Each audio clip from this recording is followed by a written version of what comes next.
2024 Copa America জিতেছে Lionel মেসির Argentina. 2024 euro জিতেছে স্পেন। আমরা জানি কোপা আমেরিকা এবং ইউরো চ্যাম্পিয়নদের মধ্যে একটা ম্যাচ হয় যেটা ফাইনালিসিমা নামে পরিচিত, এবং সর্বশেষ ফাইনালিসিমাতে আর্জেন্টিনা ইতালিকে হারিয়ে শিরোপা জিতেছিল। তো স্বাভাবিকভাবেই 2024-এ যেহেতু আর্জেন্টিনা চ্যাম্পিয়ন হয়েছে এবং এদিকে স্পেন চ্যাম্পিয়ন হয়েছে, দুই দলের মধ্যে একটা ফাইনালিসিমা অনুষ্ঠিত হবে, এবং সেটা অনুষ্ঠিত হওয়ার কথা ছিল এই 2025 সালে। কিন্তু সমস্যা হয়েছে 2025 সালে ফাইনালিসিমা হওয়াটা প্রায় অসম্ভব মনে হচ্ছে।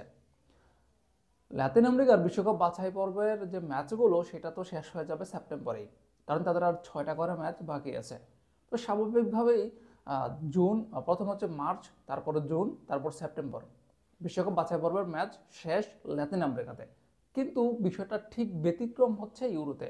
সেখানে ফাইনালিসিমা রয়েছে, আবার বিশ্বকাপ বাছাই পর্ব রয়েছে। তো তাদের আসলে তাদের যে ফিকচার, সেখানে এই ফাইনালিসিমার আসলে কোনো সুযোগ এই মুহূর্তে দেখা যাচ্ছে না।